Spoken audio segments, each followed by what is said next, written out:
Hello everyone, welcome to the Comic Gear Movie Show. My name's Deshaun, and today I'm here to talk about something that has been on my mind ever since Mark Ruffalo has come out and talked about the Hulk. Now I made my video talking about Alison Brie and all these rumors about She-Hulk, but while that was going on, Mark Ruffalo came out not too long after that, maybe a day or two after that, and said, and we're talking about how he's in, I always say this word wrong, preliminary talks to be in She-Hulk, to be in it. Now, I don't know how much he's going to be in it, how big he's going to be in it, but he's already begun the talks with Kevin Feige and whatnot to be in the show.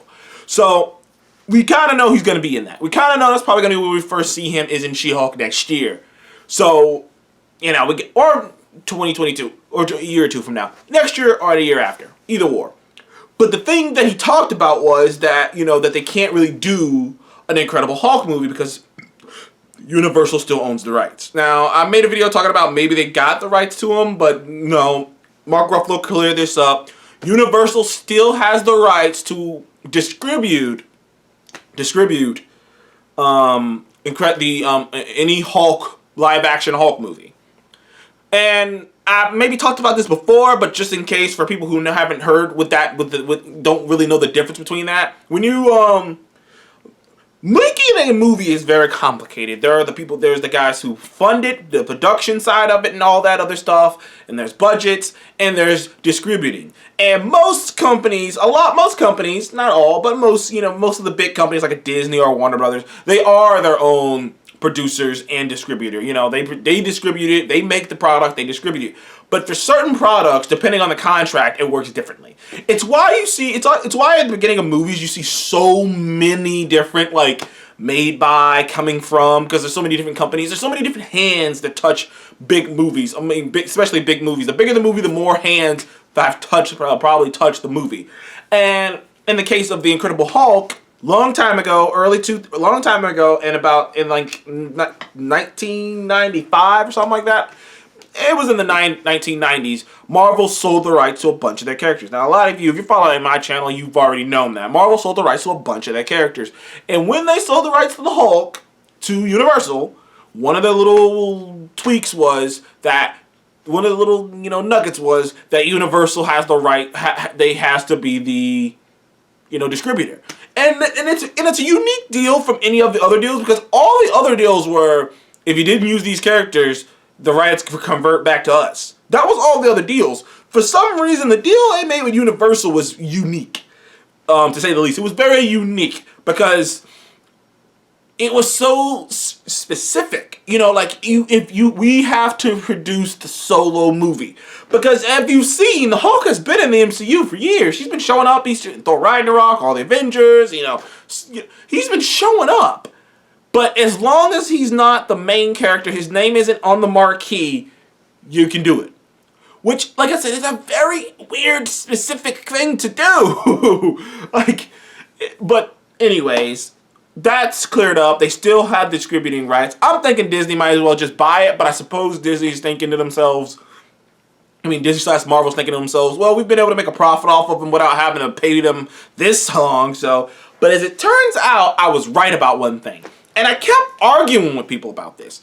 About the idea, because people, when they saw they were making a She-Hulk show, just assumed Disney got the rights back. And I was like, no, you guys don't understand.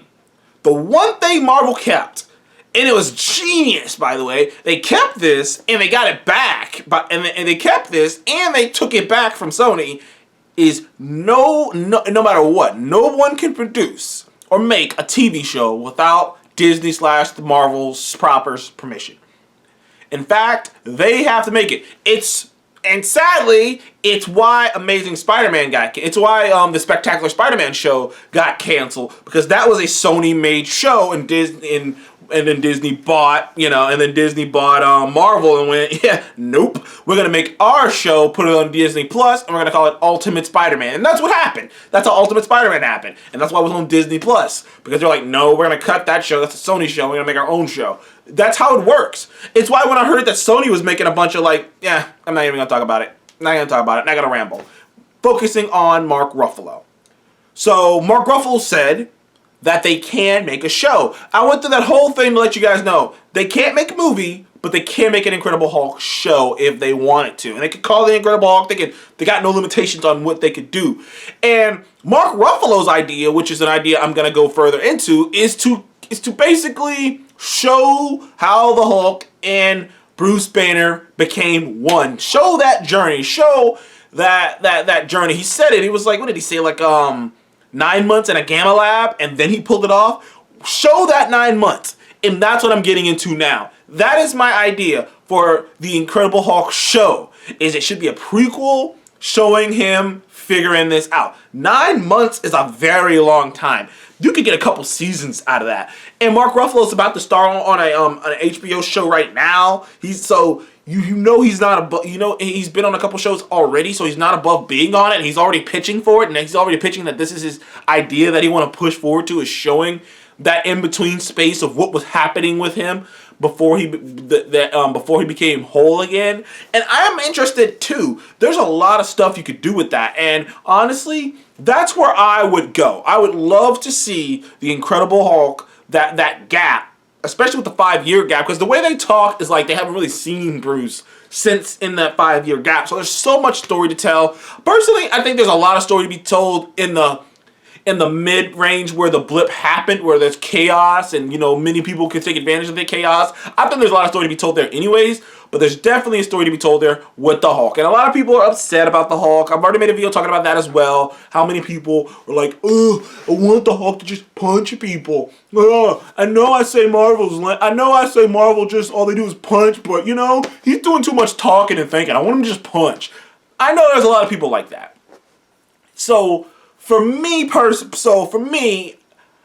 this show can have both of our interests in play. You can see some Hulk beating the shit out of people, and you can also see some great character work and story building, and you can fill in gaps, because that was always the mystery. Like, Endgame, to me, is a nearly flawless movie, but it does has its own problems, and one of them is that you never actually got to see the Hulk, the Hulk become this. Become Smart Hulk. You never got to see the Hulk become Professor Hulk. You never got to see him go through the journey. You never got to see the bits. He says he spent 9 months in a gamma lab, but you never got to see it. So I would love to explore that. Maybe bring back Betty Ross. Maybe bring in Rick Jones. Maybe bring back Abomination. Maybe have fucking Thunderbolt Ross show up in there. Maybe have Black Widow visit him. Something, But there is just great story to be told there. There's a great story to be told there. Maybe introduce Jennifer Walters. That's just normal Jennifer Walters. She could be in there for a little bit. You can introduce her in there. I'm fascinated. And I wanted to talk about this because this is Mark Ruffalo putting this out there, that he's pitching this to Kevin Feige, and I agree with him 100%. I want to see that story. It's the one big plot. It's the one big plot thing that I wish we would have gotten to see. And I'm not the guy who's like, oh, I wish I could have got to see this. I wish I could have got to see this. But honestly, I can say out of all the things out of anything I could complain about the MCU, this is definitely one thing I wish we could have saw, and I hope that we do get to see it in a Disney Plus show. So thank you guys for joining the Comic Game Movie Show. Please remember to like, subscribe, and do you want to see an Incredible Hulk TV show explore how the Bruce Banner and the Hulk became Professor Hulk? I would. Do you guys want to? Please comment below. Let me know. Please remember to like, subscribe. I'll see you in the next one. Oops.